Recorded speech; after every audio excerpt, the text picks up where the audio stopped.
સૌવાલા મિત્રોને મારા જય સિયારામ। હું દુષ્યંત પાઠક શ્રી હનુમાનજી દાદાની અસીમ કૃપાથી એક નવા વિડીયો સાથે આપની સેવામાં હાજર છું। તો વાલા મિત્રો, આજનો ઉપાય આ વિષયની અંદર તારીખ છે 24મી માર્ચ 2026 અને વાર છે મંગળવાર। વાલા મિત્રો, જો પંચાંગની વાત કરીશ તો પંચાંગ છે ચૈત્ર મહિનો ચાલી રહ્યો છે, શુક્લ પક્ષ ચાલી રહ્યો છે, રોહિણી નક્ષત્ર, પ્રીતિ યોગ, વૃષભ રાશિનો ચંદ્ર અને મીન રાશિનો સૂર્ય।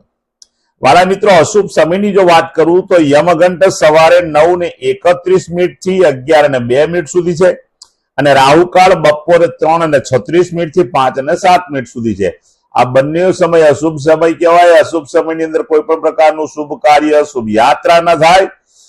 વાલા મિત્રો, શુભ કાર્ય અથવા શુભ યાત્રા શરૂ કરવા માટે તમારે કોઈ સારું ચોગડિયું, સારું મુહૂર્ત લેવું જોઈએ, જેમાં ઉત્તમ અભિજીત મુહૂર્તનો સમય બપોરે 12:09 થી 12:58 સુધી છે। આ સમયની અંદર તમે કોઈ પણ પ્રકારનું શુભ કાર્યની શરૂઆત કરી શકો અને શુભ યાત્રાની શરૂઆત પણ કરી શકો। વાત કરીશું આજના ઉપાયની, તો આજના ઉપાયમાં વહેલી સવારે સ્નાન કરવા માટે બેસો, નાહવા માટે બેસો। નાહવાના પાણીની અંદર 1 ચમચી હળદર પધરાવવાની, હળદરને પાણીમાં મિક્સ કરવાની, તે જ પાણીથી તમારે નાહવાનું। ચોખ્ખું પાણી ઉમેરી શકાય, સાબુ અને શેમ્પૂનો ઉપયોગ કરી શકાય। વાલા મિત્ર, તમારું સ્નાન થઈ જાય, તમે વસ્ત્ર ધારણ કરી લો, ત્યાર પછી તમારે પહેલું એ કામ કરવાનું છે, એક સફેદ કાગળ લેવાનું, જેની અંદર 5 ચમચી જેટલું સિંદૂર મૂકી દેવાનું, એની પડીકી વાળવાની, ખિસ્સાની અંદર 24 કલાક માટે રાખવાની। બીજા દિવસે વહેલી સવારે પીપળાના ઝાડના મૂળમાં અથવા કોઈ પણ દેવ મંદિરે જઈને મૂકી આવવાનું। બીજું કાર્ય, તમારે તમારા જ ઘરના ઉમરાને સ્વચ્છ કરવાનો છે। દૂધ અને પાણીથી ઉમરાને સ્વચ્છ કરી ત્યાં પ્રણામ કરવાના અને આશીર્વાદ મેળવવાના। આ બીજું કાર્ય।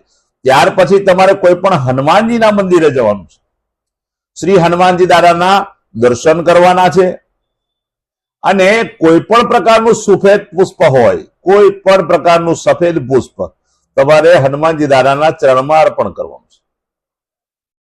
બસ સંધ્યાકાળ થાય ત્યારે પશ્ચિમ દિશા તરફનું મુખ રાખવાનું, શ્રી હનુમાનજી દાદાને એક કાગભૂષણની રામાયણજીનો પાઠ અને એક હનુમાન ચાલીસાનો પાઠ દાદાને અર્પણ કરવાનો।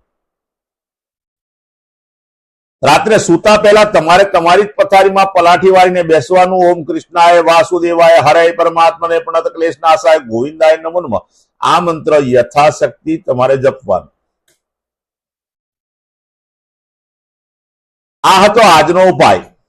જે મારા વાળા મિત્રનો જન્મદિવસ 24મી માર્ચ 2026 ને મંગળવારના દિવસે આવ્યો છે, એવા બધા જ વાળા મિત્રોએ સૌ પ્રથમ તો એમના જન્મદિવસની શુભકામના।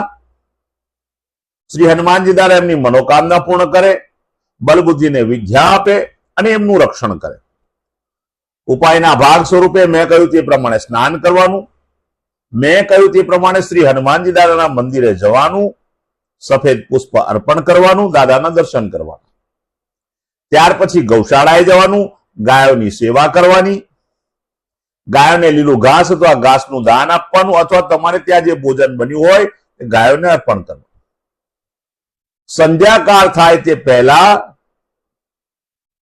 તમારે નાના નાના બાળકોને જલેબી વેચવાની છે।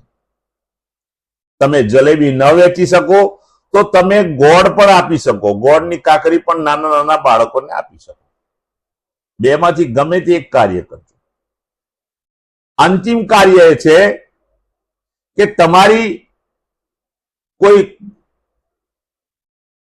બહુ જ મહત્વની મનોકામના પૂર્ણ ન થતી હોય તો તમારા જન્મદિવસ નિમિત્તે તાંબાના કોડિયામાં ઘી પૂરીને મહાદેવજીના મંદિરે દાન કરી દેજો। જે મારા વાળા મિત્રની મેરેજ એનિવર્સરી 24મી માર્ચ 2026 ને મંગળવારે છે, એવા બધા જ વાલા મિત્રોએ સવારે સ્નાન કરી વડીલોના ચરણ સ્પર્શ કરવાના, આશીર્વાદ મેળવવાના। ત્યાર પછી ગૌશાળાએ જવાનું, ગાયોને લીલું ઘાસ અથવા ઘાસનું દાન આપવાનું અથવા પોતાના ઘરે બનેલું ભોજન આપવાનું। ત્યાર પછી કોઈ પણ વૃદ્ધાશ્રમમાં, અનાથ આશ્રમમાં જરૂરિયાતમંદ વ્યક્તિને અથવા કોઈ પણ દેવ મંદિરે 5 વસ્તુનું દાન કરવાનું છે। એમાં પહેલો ગોળ છે। ત્યાર પછી ચોખા છે, ત્રીજું દહીં છે, ચોથું શાકભાજી છે, પાંચમું ઘી છે. બસ આટલી વસ્તુ તમે દાન કરી દો, પતિ અને પત્નીનું આખું વર્ષ આનંદ સહિત પસાર થશે. મારા બધા જ વિડીયો યુટ્યુબ પર હોય છે. મારી યુટ્યુબની ચેનલનું નામ છે દુષ્યંત પાઠક. હું નિયમિત એક વિડીયો મૂકું છું અને એ વિડીયોને તરત જ જોવો હોય તો તમે મારી ચેનલને સબસ્ક્રાઇબ કરજો અને બેલ આઇકન દબાવજો. તરત જ તમારા મોબાઈલ પર નોટિફિકેશન આવશે અને તમે મારો વિડીયો તરત જ જોઈ શકશો. મારું ઇન્સ્ટાગ્રામ અને ફેસબુકનું પેજ, એનું નામ પણ દુષ્યંત પાઠક છે.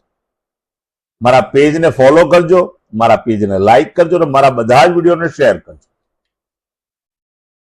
કોઈ સમયના સંઘર્ષમાં ફસાયેલા વ્યક્તિ પાસે તમારો શેર કરેલો વિડીયો પહોંચી જશે અને એ મારા કયા મુજબ નિયમિત ઉપાય કરશે તો એ સંઘર્ષમાંથી બહાર નીકળી જશે.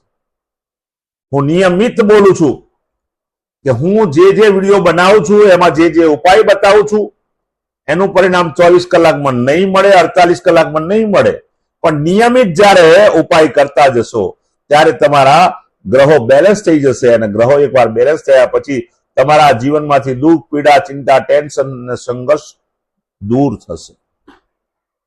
તો નવા વિડીયોમાં ફરીથી મળીશું. આપ સૌને જય સિયારામ, જય માતાજી.